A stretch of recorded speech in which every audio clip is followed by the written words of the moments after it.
Quando nós planejamos esse seminário, originalmente, eu falaria apenas sobre os 22 capítulos do livro do Apocalipse. Esse era o plano original. Mas na palestra inaugural, eu decidi mudar algumas coisas. Nós ainda vamos estudar, se não todos os capítulos, eu acho que dá tempo de estudarmos todos os capítulos ainda, mas a maioria dos capítulos do Apocalipse serão aqui estudados.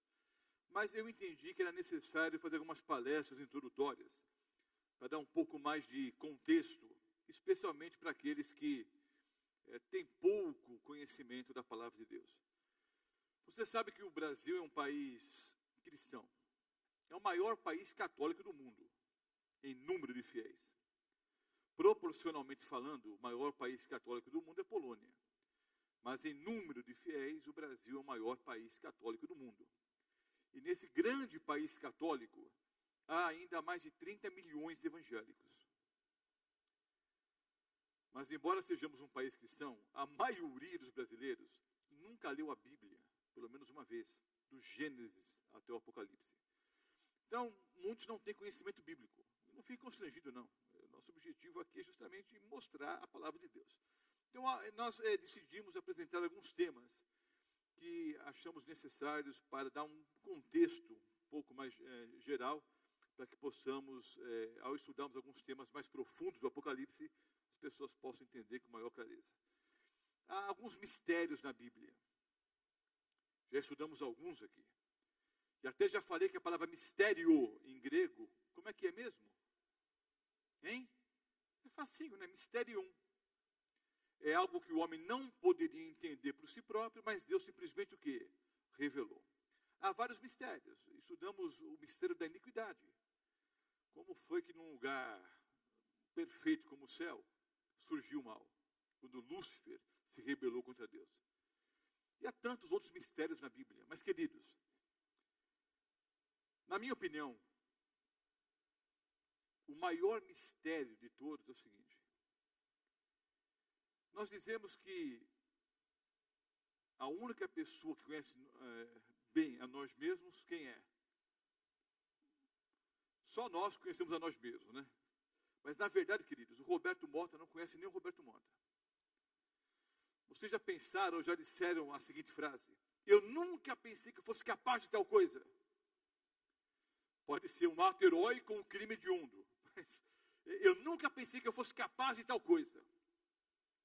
Nós não conhecemos nem a nós mesmos.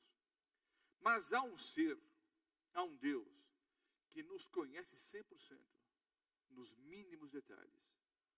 E sabe o que me surpreende? Ele ainda assim nos ama. Porque, na verdade, queridos, hoje à noite aqui, talvez o Roberto Mota especialmente, ou a maioria de nós aqui estamos, nós vendemos uma imagem de pessoas de bem, não é? Estamos aqui numa igreja, um auditório dedicado a Deus, viemos para louvar a Deus, viemos para ouvir hinos, não é? Para ouvir a palavra de Deus. Então nós vendemos uma imagem de pessoas vitoriosas, de bons cristãos. Mas Deus conhece os cantinhos, né?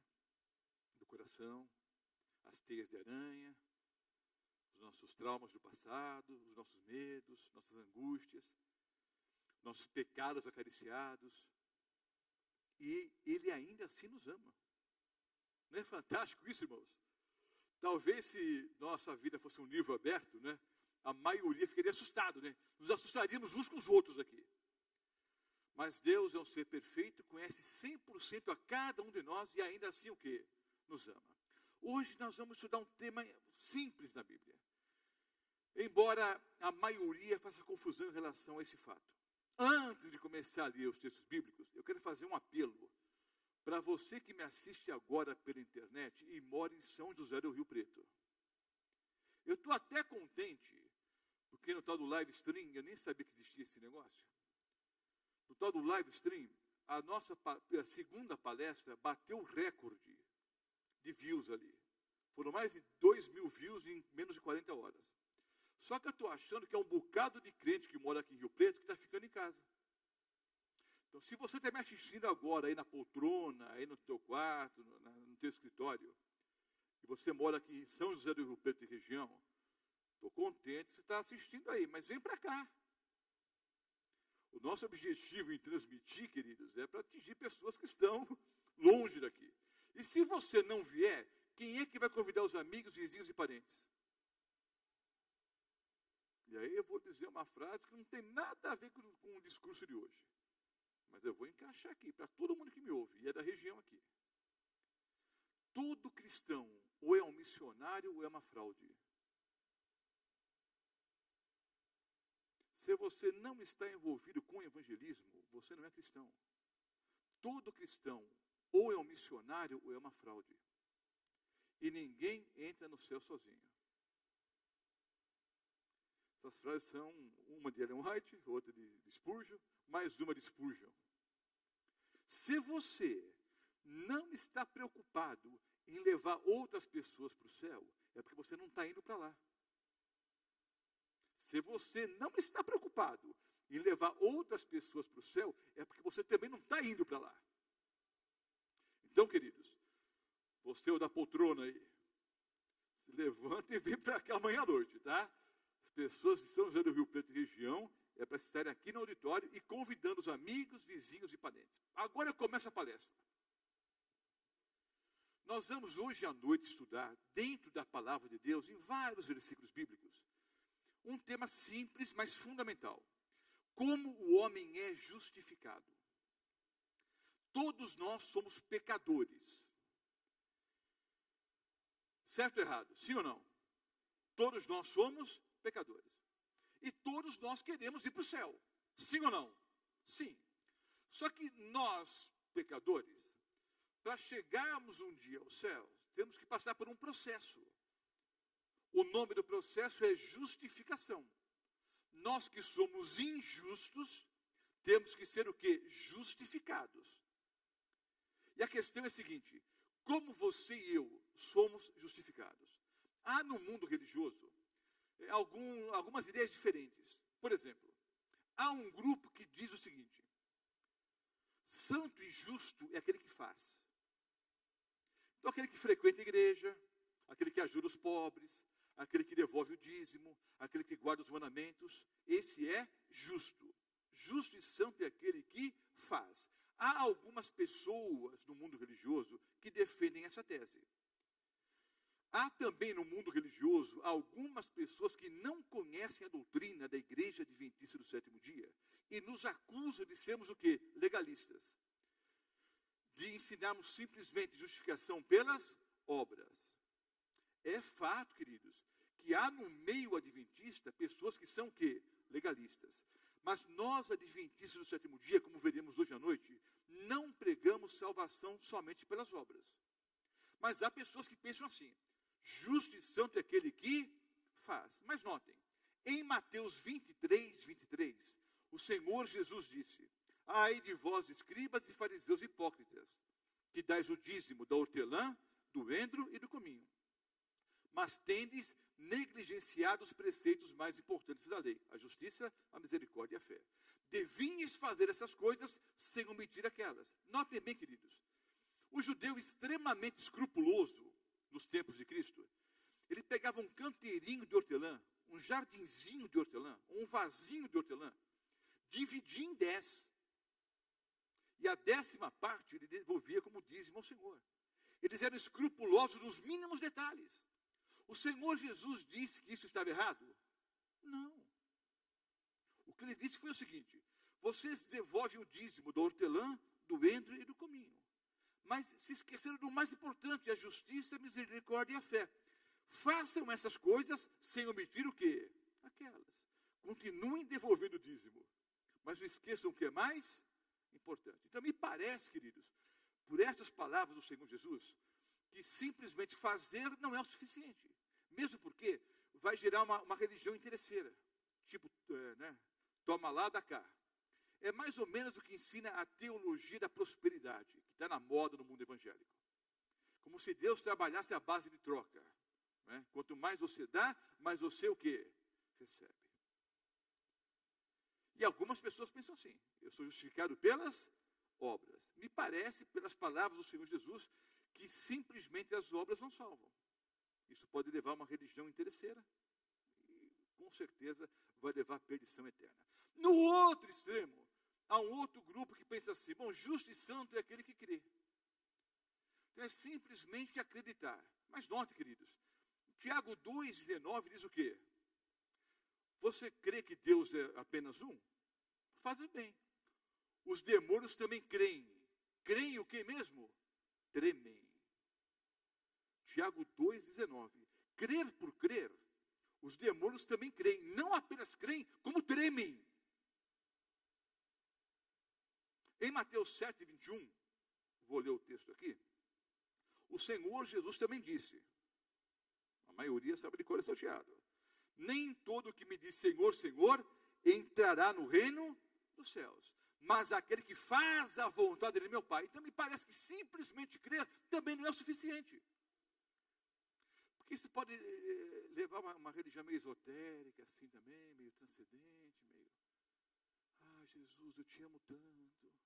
Oh, Senhor, o Senhor está no fundo do meu coração, mas está tão fundo que ninguém pode ver, ninguém percebe, né? O Senhor está tão fundo no meu coração que, sabe, ninguém tem condições de perceber.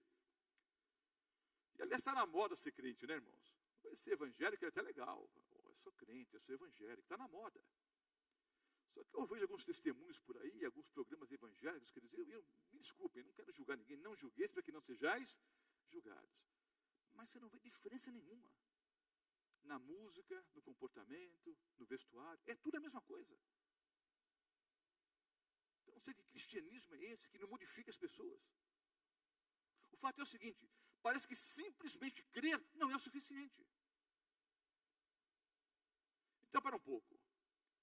Eu sou justificado pela fé ou pelas obras? Ou pelas duas coisas? Se você é um adventista do sétimo dia da velha guarda, assim como eu, talvez você se lembre de um desenho, de um slide, onde os pastores mostravam um homem assentado num bote. E esse homem tinha 2 remos nas mãos. Num escrito fé, no outro escrito obras. Como se ele fosse remando, fé e obras, fé e obras, fé e obras, até chegar no porto seguro.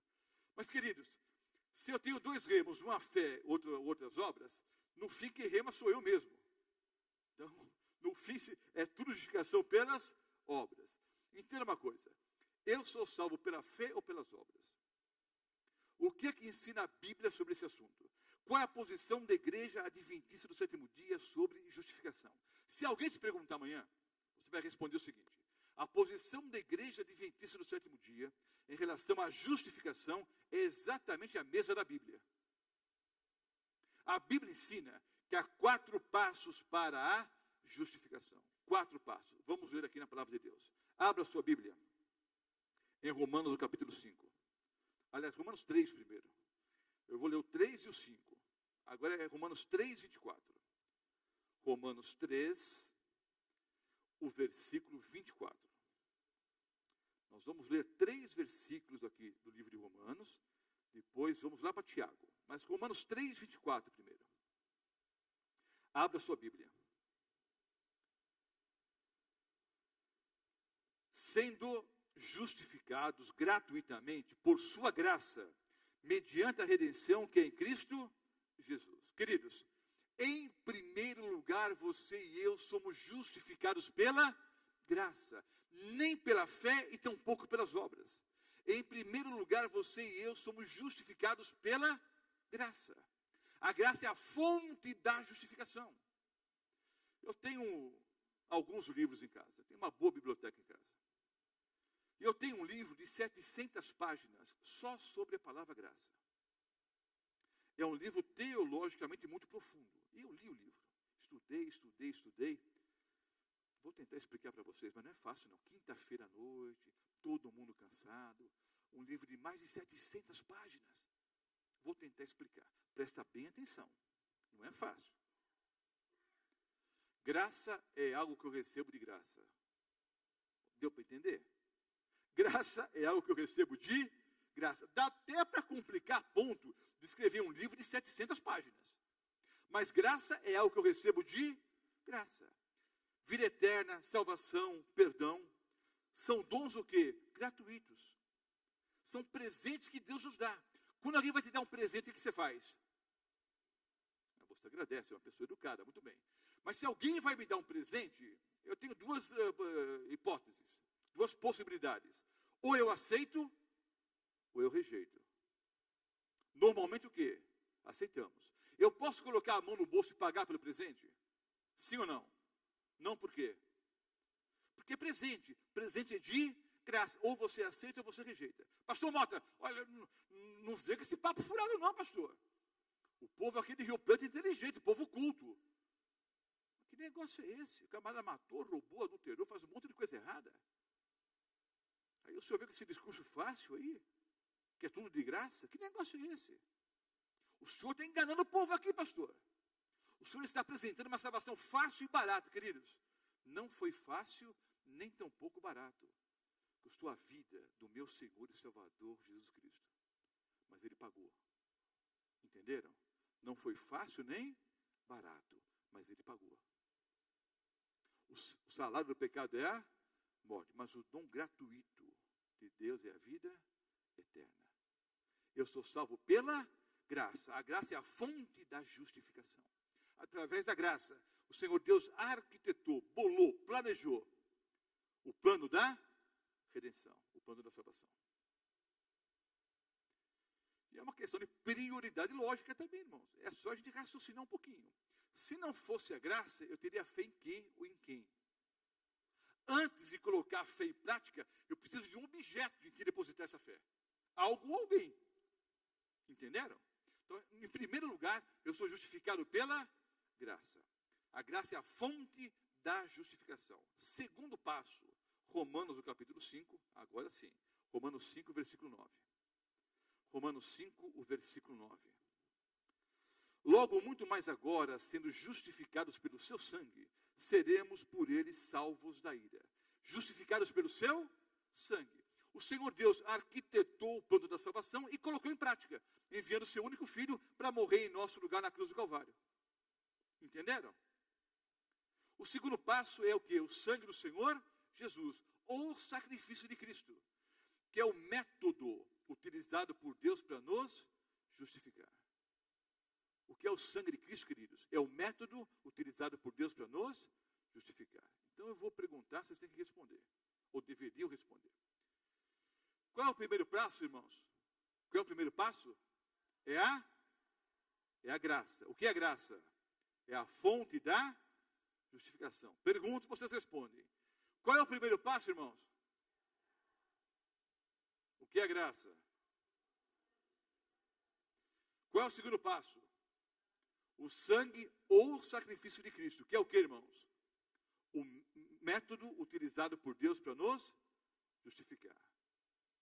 Entenderam? Terceiro passo, Romanos 5, versículo 1. Romanos 5, 1. Justificados, pois, mediante a fé, temos paz com Deus por meio de nosso Senhor Jesus Cristo. Justificados pela fé. Agora, queridos, entra o componente humano. Se bem que Deus opera em nós tanto querer quanto o efetuar. Também a fé vem da parte de Deus. Mas quem deu o primeiro passo e o segundo passo? Deus. Quer você queira, quer você não queira, Deus enviou seu único filho para morrer em nosso lugar na cruz do Calvário. O primeiro passo foi dado, o segundo passo foi dado. No terceiro passo entra o componente humano, a fé. Nunca esquecendo, repito, que Deus opera em nós tanto querer quanto o efetuar. A fé, queridos, é o meio de aceitação. Através da fé, eu aceito ou eu rejeito a graça e o sangue de Cristo em minha vida. Entenderam? Qual é o primeiro passo mesmo, irmãos? Está tão fraco. Qual é o primeiro passo? O que é graça?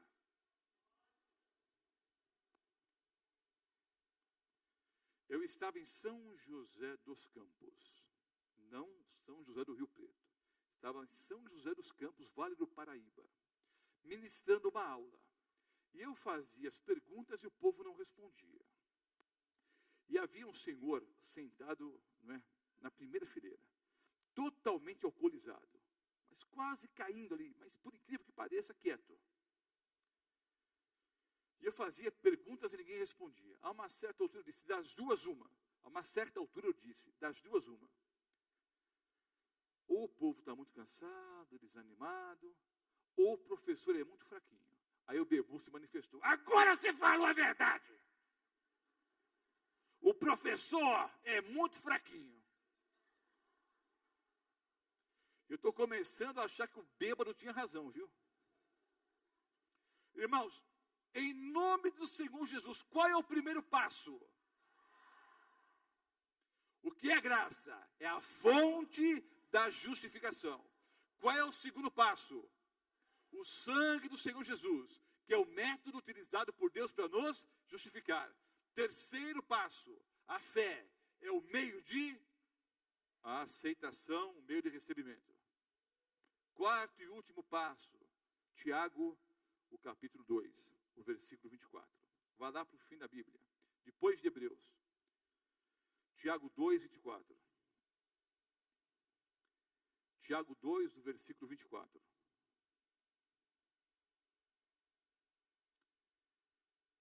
São 4 passos, queridos. E nesse caso, a ordem dos fatores altera o produto. Você não pode inverter a ordem. Tem que ser exatamente essa ordem. Graça, sacrifício do Senhor Jesus, fé e obras. Tiago 2, o versículo 24. Verificais que uma pessoa é justificada por obras e não por fé somente. O homem também é justificado pelas obras. O que são as obras, queridos? No contexto da justificação. As obras são a evidência pública de que através da minha fé, eu aceitei a graça e o sangue de Cristo em minha vida. São 4 passos para a justificação. Graça, sangue do Senhor Jesus, fé e obras. A graça é a fonte da justificação. O sangue de Cristo, o método utilizado por Deus para nos justificar. A fé, o meio de aceitação. E as obras, a consequência natural. Se pela fé eu aceitei a graça e o sangue de Cristo em minha vida, naturalmente eu vou viver como um verdadeiro cristão. Entenderam? Eu citei, vou ler na Bíblia agora, Mateus 23, 23 em diante.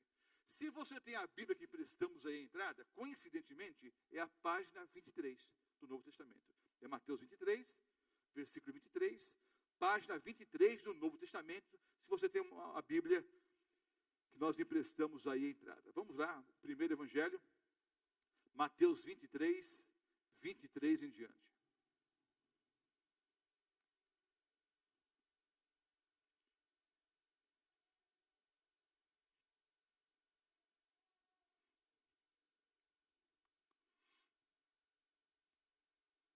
Acharam?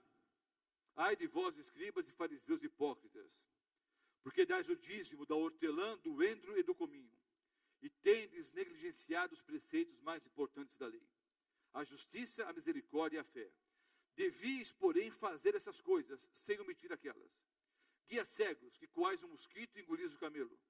Ai de vós, escribas e fariseus hipócritas, porque limpais o exterior do copo e do prato, mas esses por dentro estão cheios de rapina e intemperança.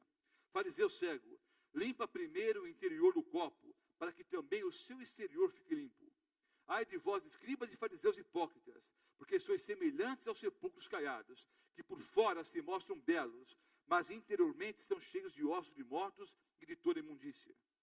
Assim também vós exteriormente pareceis justos aos homens, mas por dentro estáis cheios de hipocrisia e de iniquidade. Graça, sacrifício, fé e obras. Quem deu o primeiro passo foi Deus, o segundo passo foi Deus. Graça e sacrifício de Cristo. Vamos conversar um pouquinho sobre o processo dinâmico, fé e obras. Em Mateus 23, o Senhor Jesus mostrou como é que funciona. Fé e obras. Eu posso parecer cristão e não ser? Sim ou não? Sim ou não? Posso parecer uma coisa e ser outra? É o que o Senhor Jesus está dizendo aqui. Vocês parecem uma coisa por fora. Sepulcros caiados. Bonitinho, pintadinho por fora. Mas por dentro só tem o quê? Ossos de mortos e toda imundícia. Assim vocês também, exteriormente, parecem bondosos aos homens, formosos aos homens. Mas por dentro estão cheios de intemperança, de iniquidade, de pecado. Então eu posso parecer uma coisa e ser outra. Eu posso ser cristão e não parecer? Eu posso parecer cristão e não ser? Sim ou não? Sim. Eu posso ser adventista do sétimo dia e nem cristão ser. Eu sou um adventista só de nome. Eu posso ser um pastor adventista do sétimo dia e nem cristão de verdade ser. Aliás, eu preparei um sermão e até hoje não tive coragem de pregar. O título é O Adventista do Sétimo Dia Ateu. Crê em Deus, mas na prática vive como se ele não existisse. A maioria do nosso povo é assim. Diz que crê, mas na prática vive como se ele nunca tivesse existido. É o Adventista do Sétimo Dia Ateu. Mas esse é outro sermão, é outra história. Eu posso ser cristão e não parecer, irmão? Sim ou não? Não. Eu posso parecer e não ser. É impossível ser e não parecer. Se eu sou cristão, eu me visto como cristão. Eu me comporto como cristão. Eu me alimento como cristão. Eu falo como cristão. As pessoas que olham para mim, veem em mim um cristão. Se eu sou cristão, eu vivo como tal. Eu lembro daquela velha e famosa frase de Mahatma Gandhi, né? O grande problema do cristianismo, qual é mesmo? Os cristãos. E é uma outra frase muito famosa aí no mundo, nas redes sociais, não é? E em parte ela é verdadeira. A grande maioria das pessoas nunca lerão a Bíblia. Elas vão olhar para quem? Para os cristãos. Que tipo de testemunho você e eu temos dado? Então o fato é o seguinte. O Senhor Jesus disse, fariseus hipócritas, limpa primeiro o interior do copo e do prato, para que naturalmente o seu exterior esteja limpo. Fé e obras. Se o interior está limpo, naturalmente o exterior também estará. Vou dar dois exemplos aqui simples. Você vai à minha casa amanhã ou depois. Diz, pastor, estou com sede. Aí eu pego uma bandeja de cristal. Nem sei se tem bandeja de cristal, de prata em casa. Minha esposa tem, acho que tem uma outra, né? Eu pego uma bandejinha de prata, da Antuérpia, acho que na da Antuérpia não tem não. Mas eu pego uma bandeja de prata, um copo de cristal, coloco água importada da França, Evian, chique, importada, e vou te servir. Você pega o copo de cristal, a hora que você vai ingerir o líquido, tem uma baratona morta dentro do copo. Não adianta bandeja de prata, copo de cristal, água mineral importada e um inseto morto lá dentro. Um outro exemplo. Com esse exemplo, eu acho que você nunca vai pensar em ir à minha casa, mas minha esposa está ali, é só um exemplo, tá? Você chega na minha casa e diz, olha, estou morrendo de fome. Mas não é da boca para fora, não. É da boca para dentro. Se você não comer, você vai morrer mesmo. Entenderam? Você está realmente morrendo de fome. Imagina a cena. Se você não comer nos próximos minutos, você morre. Aí eu pego um prato imundo em cima da pia. Isso não acontece em casa, irmãos, é só um exemplo. O prato está imundo. Os vermes andando em cima do prato ali. Aí eu digo, ó, tem comida fresquinha. Está quentinha no forno. Eu vou te servir um bom alimento, mas você vai ser obrigado a comer esse prato imundo. Ah, não vou comer. Você vai ser obrigado a comer. Se você não comer, você vai morrer. Vou até abrir uma janelinha aqui. Vocês estão com nojo? Eu lembrei de um testemunho de um missionário lá na África. Quando ele chegou na África, ele ia saborear o alimento, aí ele fazia assim, ó, para espantar as moscas. Espantava as moscas e depois não comia. Meses depois, ele espantava as moscas e comia. Meses depois, ele pegava a mosca no bar e comia. Então, só tem nojo quem não está passando fome. Mas o fato é o seguinte, aquele prato imundo, aquele prato nojento, tá? Você vai ser obrigado a comer, mas eu vou te dar uma oportunidade. Eu vou te dar a chance de lavar o prato por dentro ou por fora. Qual vai ser a sua decisão? Você lavaria o prato por dentro ou por fora? É óbvio. Mas, queridos, ao lavar um prato ou um copo por dentro, naturalmente a água não vai transbordando e limpando o exterior. Vocês captaram a mensagem simples do Senhor Jesus? limpa o interior. E naturalmente o exterior vai estar o quê? Limpo. Então, a gente sabe, a gente faz apelo, irmãos, vamos fazer trabalho missionário. Não adianta. O apelo tem que ser outro. Irmãos, convertam-se. Porque todo cristão vai fazer trabalho missionário. Se você não está fazendo, é que você não é cristão, você não é convertido. Você está perdido. Então, a primeira coisa que tem que acontecer é a verdadeira o quê? Conversão. Tem que limpar o interior do copo e do prato, para naturalmente o exterior estar o quê? Limpo. Entenderam? Lutero disse, não é viver como filho que me torna filho. Eu vivo como filho porque eu sou filho. Simples, não é? Não é viver como filho que me torna filho. Eu não vou fazer isso, para que Deus em troca me adote como filho. Eu já sou filho. Porque eu sou filho de Deus, eu vou perguntar, Senhor, o que queres que eu faça? Entenderam? É assim que funciona. Pastor, no Antigo Testamento era diferente, não era? Era só as obras, não. No Antigo Testamento também era graça, sacrifício, fé e obras. A graça de Deus, o sacrifício do cordeirinho, que era um símbolo do Cordeiro de Deus que tirou o pecado do mundo, fé e obras. Aliás, queridos, fala-se tanto em fé, está certo, falamos em fé mesmo, não é? Mas alguns evangélicos falam tanto em fé e dizem que o Antigo Testamento foi abolido, ficou para trás. Mas quem é o pai da fé, irmãos, na Bíblia? Abraão, Antigo Testamento.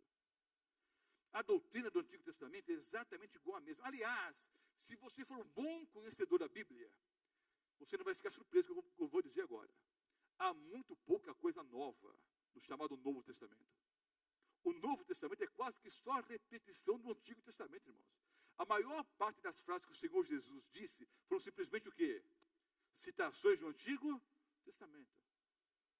Tem muito pouca coisa nova no chamado Novo Testamento. Bom, o fato é o seguinte, no Antigo Testamento era exatamente a mesma coisa. Querem a prova? Vamos ler uns 2 ou 3 textos. Vá para Êxodo, o capítulo 20. Êxodo 20. Pastor, Êxodo 20, os 10 mandamentos. Ali é legalismo puro, não tem nada de legalismo em Êxodo 20. Abra sua Bíblia. Êxodo 20. O ideal seria ler o capítulo todo, não tenho tempo. Mas há vários anciãos aqui, vários líderes de igreja. Vou dar uma dica, um bom sermão aqui, prontinho, olha. Êxodo 20. Começa como? Então falou Deus todas essas palavras. Eu sou o Senhor teu Deus, que te tirei da terra do Egito, da casa da servidão. Você consegue enxergar fé e obras aqui, nesses versículos? No versículo 3, há o primeiro mandamento. Não terás outros deuses diante de mim. Aí o segundo mandamento, o terceiro, o quarto e tal. Você consegue enxergar fé e obras aqui? Olha só o processo dinâmico. Eu sou o Senhor teu Deus, que te tirou da casa do Egito, da terra do Egito, da casa da servidão. Por isso, não terás outros deuses diante de mim. Não farás para ti imagem de escultura. Não tomarás o nome do Senhor teu Deus em vão. Lembra-te do dia do sábado. Honra teu pai e tua mãe. Em primeiro lugar, o Senhor Deus tem que ser o meu Senhor. Eu sou o Senhor teu Deus. Justificação pela fé. Naturalmente eu guardo os mandamentos. Entenderam? Antes de guardar os mandamentos, eu aceito a Jeová como meu Senhor. Agora vejam só que fantástico, queridos, o capítulo 20. Eu não tenho tempo de ler todos os versículos. Logo após o Senhor Deus dar os 10 mandamentos aqui, dos versículos 18 até o 21, a imagem, aqui o símbolo de Moisés como um intercessor. E nos versículos 22 a 26, a ordem dada por Deus para a construção de altares. Olha só, queridos, que coisa maravilhosa. Êxodo 20 começa com justificação pela fé. Eu sou o Senhor Deus de vocês. Por isso, vocês vão guardar os mandamentos. Filhinhos, não pequeis, guardem os mandamentos. Mas se vocês pecarem, vocês têm um intercessor. Vão até o altar e peçam perdão. Não há legalismo nenhum em Êxodo capítulo 20. Fé e obras. Vamos para um outro texto, ainda do Antigo Testamento, para provar que esse processo dinâmico era exatamente assim. Deuteronômio 27, os versículos 9 e 10. Deuteronômio 27. Vá um pouquinho mais na frente da Bíblia aí. Deuteronômio 27, os versículos 9 e 10. Deuteronômio 27, os versículos 9 e 10. Falou mais Moisés juntamente com os sacerdotes levitas a todo Israel, dizendo: guarda silêncio e ouve, ó Israel. Hoje vieste a ser povo do Senhor teu Deus. Justificação pela fé. Hoje viestes a ser povo do Senhor teu Deus. Qual é a consequência? Portanto, consequentemente, naturalmente, obedecerás à voz do Senhor teu Deus, e lhe cumprirás os mandamentos e os estatutos que hoje te ordeno. Captaram a mensagem? Simples. Fé e obras. Provérbios 23, 26. Alguns sabem de cor e salteado. Eu vou ler na Bíblia aqui. Provérbios 23, 26. Vai lá para frente na Bíblia. Depois dos Salmos. Provérbios 23, 26. Vamos ver se você enxerga aí justificação pela fé e pelas obras. O processo dinâmico. Provérbios 23, 26. Dá-me, filho meu, teu justificação pela fé. Dá-me, filho meu, teu coração. E os teus olhos se agradem dos meus caminhos. Algumas traduções dizem mandamentos, estatutos, preceitos. São palavras o quê? Sinônimas. Dá-me, filho meu, teu coração. E os teus olhos se agradem dos meus caminhos. Fé e obras. Entenderam, queridos? Vamos adiante. Não é sermão, viu? É aula. Vá para o Novo Testamento. Mateus, capítulo 5. Mateus 5.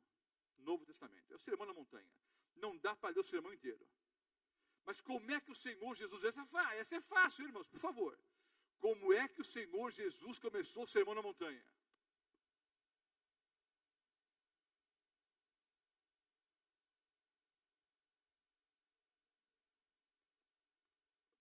Meu povo, como é que o Senhor Jesus começou o Sermão da Montanha?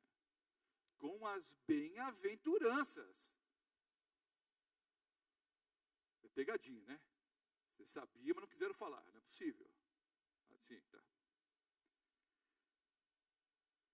Bem-aventurados os humildes de espírito, versículo 3. Bem-aventurados os que choram, os mansos, versículo 5. Versículo 6. Os que têm fome, os misericordiosos, os limpos, os pacificadores. Em outras palavras, bem-aventurados aqueles que são.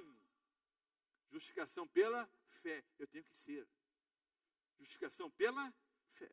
Logo após as bem-aventuranças, o Senhor Jesus começou a ensinar a fazer. Olha só. Versículo 13, vós sois o sal da... Ainda pela fé aqui, vós sois o sal da terra. Versículo 14, vós sois a luz do mundo. Eu tenho que ser manso, humilde, pacificador. Eu tenho que ser o sal, né? Eu tenho que ser a luz do mundo. Depois, o Senhor Jesus começou a falar, dos versículos 17 em diante, sobre a lei. Falou sobre homicídio, adultério, sobre juramento, sobre vingança, o amor ao próximo, prática da justiça, como orar, como jejuar, como devolver oferta, tudo aqui.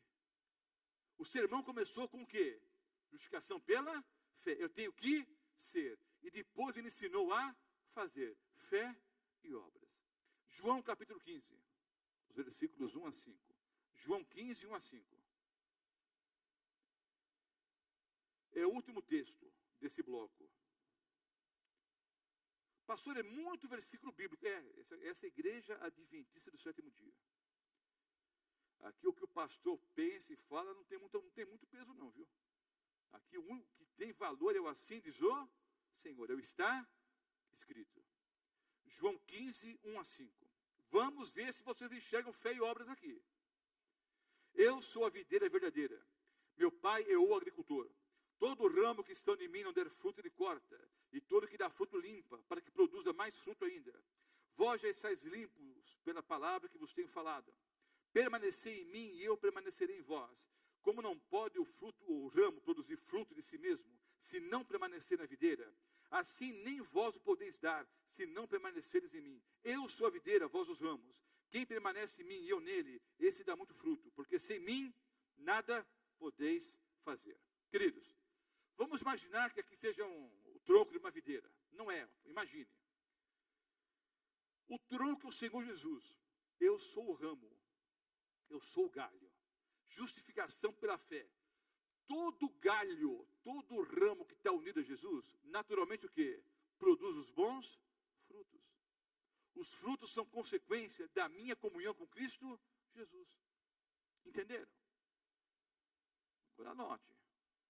Aquele que não produz fruto é o quê? É cortado e jogado fora. Mas é impossível estar unido ao tronco e não produzir o quê? Frutos.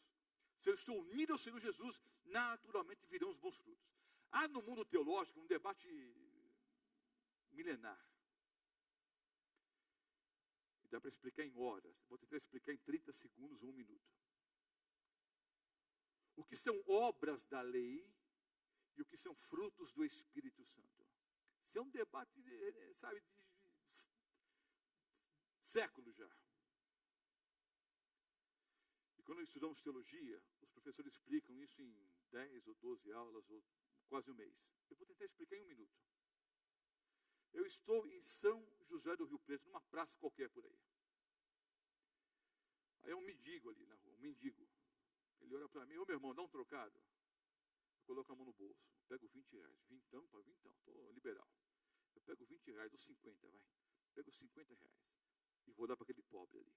Pensando assim, Deus está vendo. Em troca vai o quê? Vai me abençoar. Isso é o quê? Obra da lei. Não tem nenhum valor para Deus. E para o meu relacionamento com o Senhor Jesus não muda nada. Aliás, muda para pior. Entenderam? Não vai mudar, muda para o pobre, vai pegar os 50 e ficar contente. Mas o meu relacionamento com o Senhor Jesus não muda nada. Agora vejam só, eu estou na mesma cidade, na mesma praça, o mesmo pobre olha para mim, diz a mesma frase, meu irmão, me dá um trocado. Eu olho para aquela pessoa, vejo que é uma pessoa sincera, que está em dificuldades. E eu penso assim, é meu irmão, é filho do meu Pai Celestial. Por amor ao meu Pai, com o coração transbordando de amor, pelo meu Pai e pelo meu próximo, eu coloco a mão no bolso e dou 50 reais para ele. O mesmo gesto, o mesmo dinheiro, por motivos completamente diferentes. Isso é fruto do Espírito Santo. Você pode devolver o dízimo como obra da lei. Você pode guardar o sábado como obra da lei. Você pode ajudar os pobres como obra da lei. Ou pode fazer tudo isso como fruto do Espírito Santo agindo na sua mente e no seu coração. Simples. Deu para entender? O pessoal explica em semanas isso. Mas ficou fácil, não ficou? Você tem que julgar o motivo. Você sabe qual é o motivo que te levou a praticar aquela obra.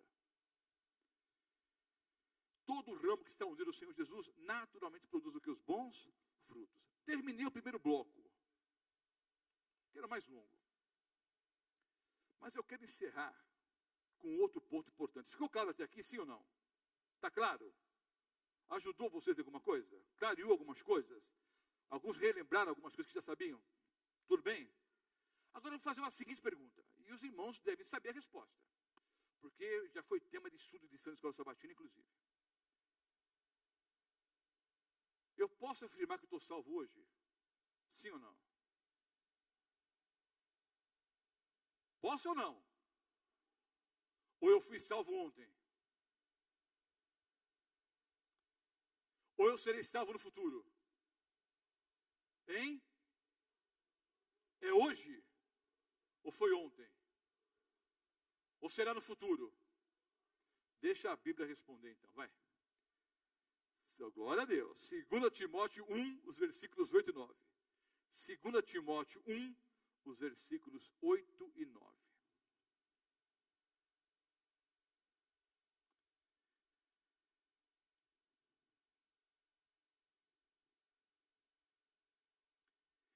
Não te envergonhes, portanto, do testemunho de nosso Senhor, nem do seu encarcerado, que sou eu. É o apóstolo Paulo falando, escrevendo da prisão. Pelo contrário, participa comigo dos sofrimentos a favor do Evangelho, segundo o poder de Deus, que nos salvou. Presente, passado ou futuro? Passado, irmãos. Então Deus nos salvou no passado. Nos salvou do quê? Hein? Aí, pessoal respondeu, da morte eterna. Tá certo. Eu vou mudar um pouquinho a frase, mas é a mesma coisa. Deus nos salvou da condenação eterna. O salário do pecado é a morte. Não havia solução. Estávamos condenados para todo o sempre. Mas o dom gratuito de Deus é a vida eterna. Em aceitando a Jesus como Salvador e Senhor, eu quebro a maldição. O salário do pecado continua sendo a morte. Mas eu não estou condenado à morte eterna. Em aceitando a Jesus como Salvador e Senhor, eu recebo o quê? A vida eterna. A salvação. Jesus me salvou no passado da condenação do pecado. E os teólogos, eu não sou teólogo, eu sou pastor. Os teólogos chamam isso de justificação. Eu fui justificado no passado, quando o Senhor Jesus morreu em meu lugar na cruz do Calvário. Abra a Bíblia agora em 1 Coríntios 1,18. Volta um pouquinho. Primeira carta do apóstolo Paulo aos Coríntios, capítulo 1, o versículo 18. 1 Coríntios 1,18. Certamente, a palavra da cruz é loucura para os que se perdem, mas para nós que somos salvos, é o poder de Deus. Somos salvos quando, irmãos? Hoje. Eu sou salvo hoje do que, irmãos? Hein? Do quê? Não, da condenação eu já fui salvo no passado. Isso é justificação. Eu sou salvo hoje do poder do pecado. Eu posso viver no mundo de pecado e pecadores. Mas sob a ação da pessoa do Espírito Santo dirigindo a minha vida, eu posso viver em santificação. Eu vivo no mundo de pecado e pecadores, mas sob a ação do poder de Deus na minha vida, eu posso crescer em santificação.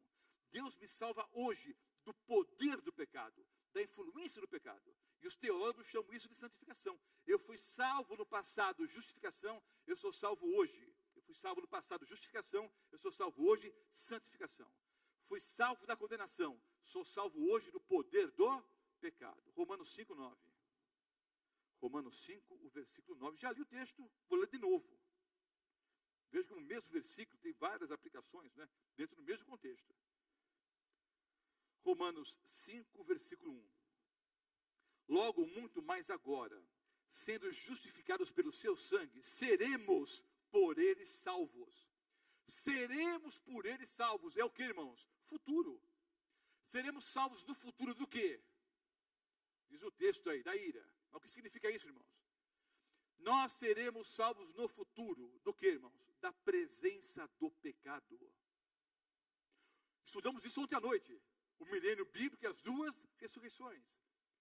Ao final do milênio, o Senhor Deus volta a esse planeta, a Nova Jerusalém vem, os santos vêm junto, não é? Os ímpios ressuscitam. Aí é o juízo que? Executivo. Satanás e todos os seus anjos maus, e todos os ímpios são o quê? Destruídos. Deus vai colocar um ponto final no que, queridos?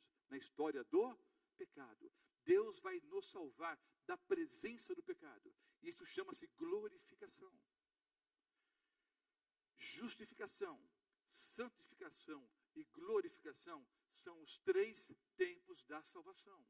Então eu fui salvo, eu sou salvo e eu serei salvo. Eu fui salvo da condenação, sou salvo do poder e serei salvo da presença do pecado. Agora, muitos irmãos confundem santificação com glorificação. Deixa eu explicar. Justificação é pôr os pés no caminho. Santificação é andar no caminho. Até chegar aonde? Na glória. Justificação é a habilidade para respirar. Santificação é o quê? Ficar respirando. Justificação é ressuscitar para uma nova vida. Santificação é permanecer vivo. Até um dia receber o que? A coroa da vida eterna. Justificação é quebrar as amarras. Santificação é permanecer o quê? Livre. Entenderam? Agora, alguns irmãos confundem santificação com glorificação e começam a pregar perfeccionismo. Algumas pessoas acham que eu posso ser uma pessoa perfeita aqui nesse mundo. Abra sua Bíblia. Em Efésios 4, versículo 1. Efésios não, desculpem. Filipenses, depois eu vou ler Efésios. Filipenses 2,13. Pulei um texto aqui. Filipenses 2,13. Depois eu vou ler Efésios 4,12.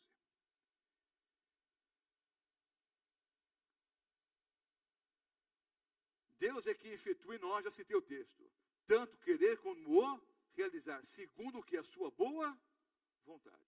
Então, queridos, a vida que eu estou levando em santificação, ela é dirigida pelo poder de Deus em minha vida.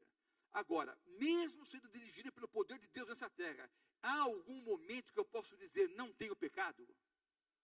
Alguns acham que sim. Eu recentemente pregava numa igreja aqui da nossa Associação Paulista Oeste. E eu perguntei, há alguém aqui que pode dizer que não tem nenhum pecado? Uma irmã levantou a mão. Ela pode estar assistindo agora. Se a senhora estiver assistindo, é para a senhora mesmo que eu estou falando. Ela levantou a mão. Ela estava com o esposo e com a filha. Eu disse, a senhora não entendeu. Não entendi, sim. Não, a senhora não pode ter entendido. Eu perguntei, quem não tem nenhum pecado? E ela continuou com a mão erguida.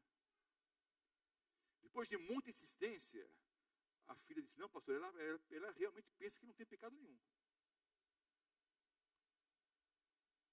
Bom, se alguém disser que não tem pecado, já chama a Deus de mentiroso, né? Porque todos nós somos o quê? Pecadores. Outra coisa, queridos, se há um momento nesse mundo que eu posso viver sem pecado, sem nenhum tipo de pecado, eu preciso de um intercessor no santuário celestial para quê? Eu dispenso o advogado. O advogado é Cristo, não é? Se eu posso viver uma vida perfeita, eu dispenso o quê? O advogado. Senhor Jesus, não se preocupa com o meu caso não, eu estou salvo. Vai cuidar dos outros casos aí. Efésios 4, o versículo 12. Efésios 4, 12. Estou com a mão santa aqui, hein? Os últimos 3 versículos aqui foram certinho, hein? Deus está me ajudando aqui para ser mais rápido. Efésios 4, eu vou ler aqui o versículo 12. Acharam ou não? Vou ler o versículo 11 para dar mais contexto, vai.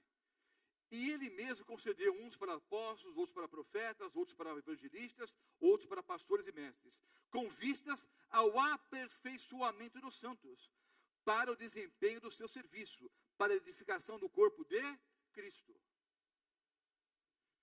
Deus deu os dons espirituais para o aperfeiçoamento dos santos. Pergunta, irmãos, algo ou alguém que é perfeito pode ser aperfeiçoado? Sim ou não? Sim ou não? Algo perfeito ou alguém perfeito pode ser aperfeiçoado? Pode ser melhorado? Não. Agora o apóstolo Paulo escreve com vistas ao aperfeiçoamento dos santos.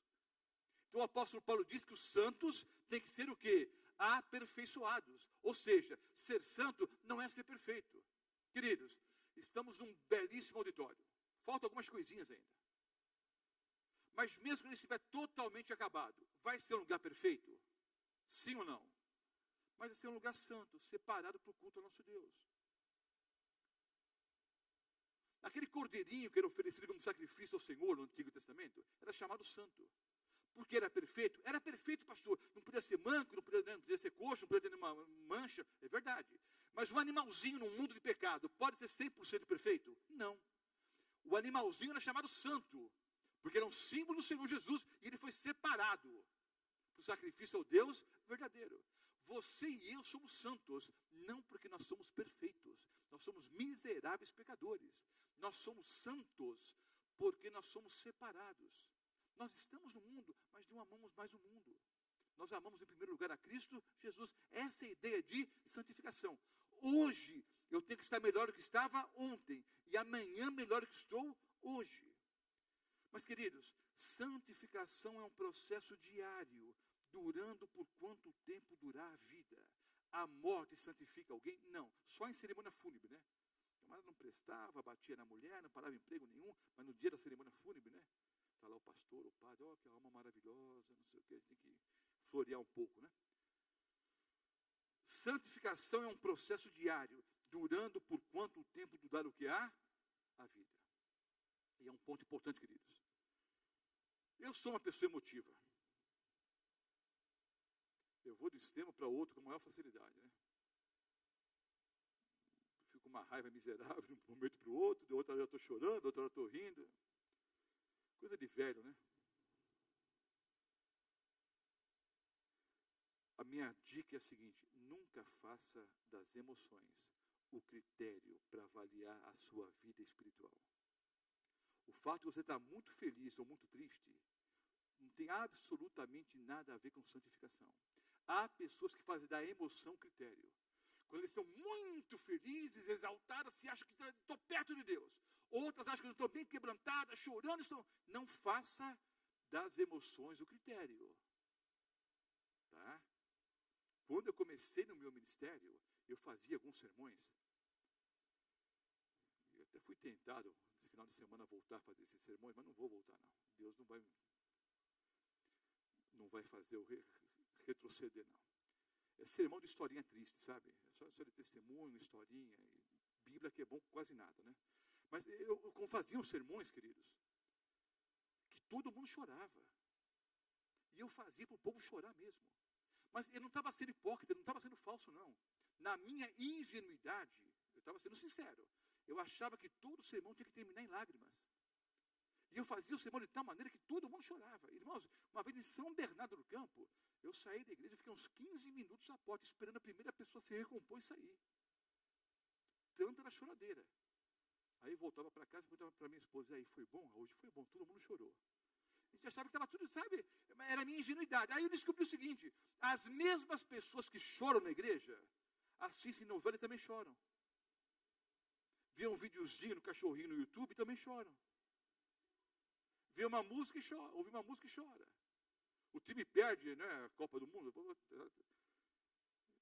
tem nada a ver com o sermão, né? Eu nem sei se é bom de torcer para o Brasil perder, viu? Não sei, não. Não é antipatriotismo, não. Porque esse país é uma porcaria, né? Se o Brasil ganhar, o que o povo quer, pão e circo. Pão já está faltando, né? Mas se tem um circo, isso é outra história, não tem nada a ver com política. Não posso pegar o público para falar sobre política, né? Nem de futebol. Mas a história é a seguinte: a pessoa assiste o jogo de futebol, o time perdeu também chora. Então não faça das emoções o critério. Mas pastor, a Bíblia diz que eu tenho que ser santo, eu tenho que ser perfeito. É verdade, mas vamos ver o contexto aqui. Alguns estão pensando no texto de Mateus capítulo 5. Vai para Mateus 5. Já até passou a hora. Eu tenho esse aparelho aqui, que é para dizer que eu tenho que terminar. Já terminou.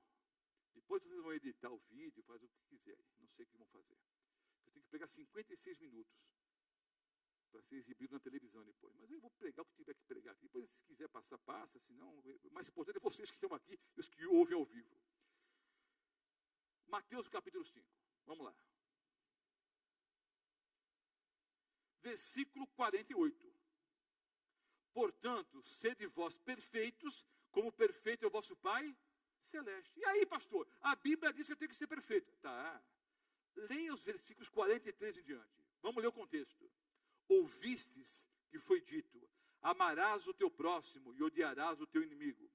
Eu, porém, vos digo: amai os vossos inimigos e orai pelos que vos perseguem, para que vos torneis filhos do vosso Pai Celeste, porque Ele faz nascer o seu sol sobre maus e bons, e vir chuvas sobre justos e injustos. Porque se amardes somente os que vos amam, que recompensa tendes? Não fazem os publicanos também o mesmo? E se saudardes somente os vossos irmãos, que fazeis demais? Não fazem os gentios também o mesmo? Portanto, consequentemente, a conclusão do discurso: sede perfeitos, como perfeito é o vosso Pai Celeste. Qual é a conclusão aqui, queridos? Assim como o Pai ama a todos, sem distinção, eu, como cristão, também deveria amar todas as pessoas. É ser perfeito em amor. Nunca tire o texto fora do seu contexto. O texto é claro. Eu tenho que ser perfeito em amor. Eu tenho que amar as pessoas, assim como Deus faz o seu sol nascer sobre os bons, sobre os maus, a chuva para todos, o ar para todos. Eu tenho que amar também indistintamente a todas as pessoas. Um outro texto bíblico, vou ler mais uns 2 textos para encerrar. 1 Coríntios 15, 53 e 54.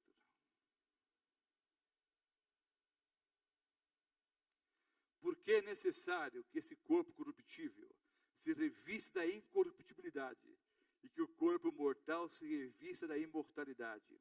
E quando esse corpo corruptível se revestir da incorruptibilidade, eu li ontem esse texto aqui, e o que é mortal se revestir da imortalidade, então se cumprirá a palavra que está escrita, tragada foi a morte pela vitória. Aí haverá glorificação, queridos, quando o mortal se revestir da imortalidade, corruptível da incorruptibilidade. Acho que é bom parar, que eu estou ficando cansado, né? Mas eu vou ler mais um texto, Filipenses 3, 12 a 16. Filipenses 3, 12 a 16. Acho que é isso.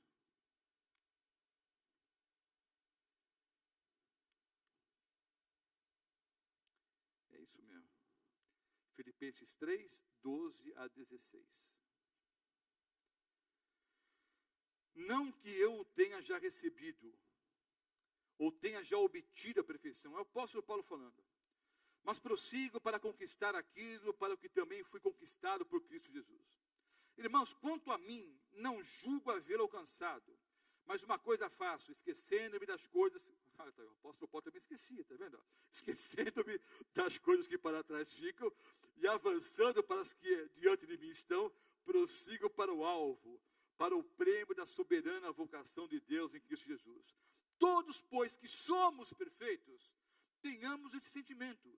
E se porventura pensais de outro modo, também isso Deus vos esclarecerá. Todavia andemos de acordo com o que já alcançamos. E é o último texto que eu vou ler. Peraí, pastor, o texto está confuso. Porque o apóstolo Paulo diz, eu ainda não alcancei a perfeição, mas eu prossigo para o alvo. Deixando as coisas que para trás ficam, eu prossigo para o alvo. Dentro desse contexto, vou explicar mais uma coisinha aqui. É outro ponto que os teólogos ensinam em meses. Vou ensinar em um minutinho, vai. A tal da justiça imputada e comunicada. Ah, pastor, que negócio complicado. Fácil. Dá para complicar. Vou explicar simplesinho. O Senhor Jesus morreu por mim na cruz do Calvário. Quando eu aceito a Jesus como meu Salvador e Senhor, a justiça me é o quê mesmo, irmãos? Imputada. Eu recebo a justiça. Eu começo a jornada da santificação, rumo à glória, rumo à glorificação. Nessa jornada eu tropeço e caio. Ao tropeçar e cair, eu devo voltar para o começo da estrada, sim ou não? Não. Filhinhos, estas coisas vos escrevo para que não pequeis, mas se alguém pecar, temos um advogado junto ao Pai, Cristo Jesus. Eu tropecei e caí. Eu digo, Senhor Deus, eu sou fraco, pecador, mas eu sou uma pessoa sincera, eu te amo, me perdoe. A justiça me é o que agora? Comunicada. Já foi imputada quando eu abracei a Jesus como Salvador e Senhor. Na minha jornada da santificação, toda vez que eu tropeço e caio, eu simplesmente peço perdão. E essa justiça de novo me é o quê? Comunicada agora. Até o dia que eu vou ser encontrar o Senhor Jesus nas nuvens dos céus. Aí eu vou ser glorificado. O corruptível se reveste da incorruptibilidade e o mortal da imortalidade. Aí eu vou ser perfeito. Quando, irmãos? No céu. Mas o apóstolo Paulo diz, deixando as coisas que para trás ficam, eu prossigo para o alvo. Mas depois ele diz, nós que já somos perfeitos. Para um pouco, como é que ele diz que não é perfeito e depois diz que é perfeito? É simples. Posso perguntar para qualquer cristão que está aqui hoje à noite, e todos vão dar o testemunho fiel. Meu amado irmão em Cristo, não há muitas coisas pelo poder de Deus que você já venceu? Sim ou não? Não havia coisas que te amarravam esse mundo no passado e não te amarram mais? Sim ou não? Sim ou não? Você já não é vitorioso em muitas coisas? Sim ou não? Mas há algumas coisas que te perturbam ainda ou não? Eu sou perfeito naquilo que eu já venci, pelo poder de Cristo. Entenderam? Agora, para encerrar mesmo, o apóstolo Paulo, olha irmãos, isso aqui são meses de teologia, viu? De graça aqui para vocês. O apóstolo Paulo começou seu ministério assinando as cartas assim, eu, apóstolo Paulo, o menor dos apóstolos.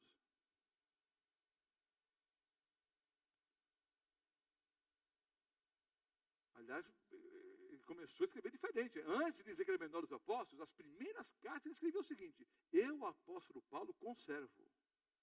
Lembram disso? Eu, apóstolo Paulo, conservo. O que é conservo? Igual. No mesmo patamar.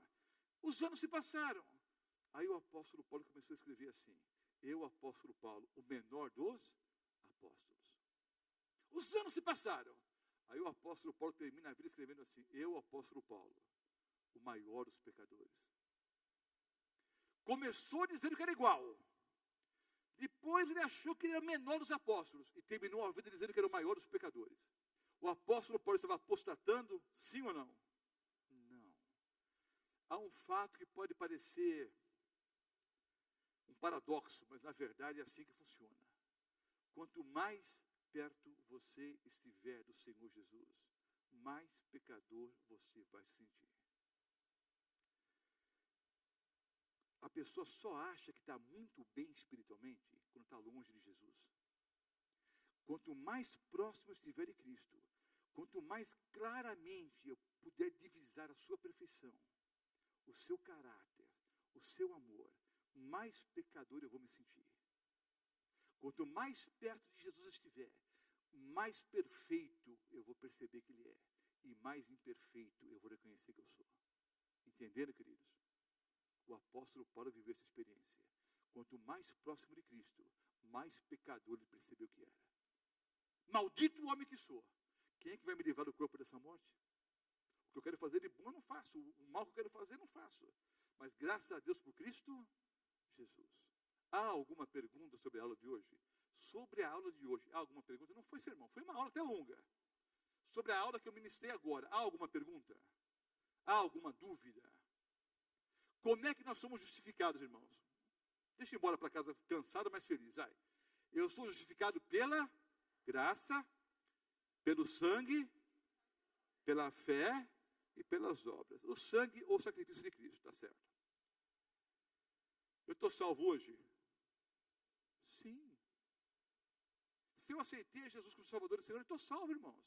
Fui salvo ontem? Sim. Serei salvo no futuro? Sim. São os 3 tempos da salvação: justificação, santificação, glorificação. Entenderam o que é fruto do Espírito Santo e obra da lei? Sim ou não? Depende do que está te motivando a praticar aquele ato. Entendeu o que é justiça imputada e comunicada? Sim ou não? Imputada quando aceita Jesus como Salvador e Senhor. Comunicada toda vez que eu tropeço, caio e peço perdão. Ficou bem claro?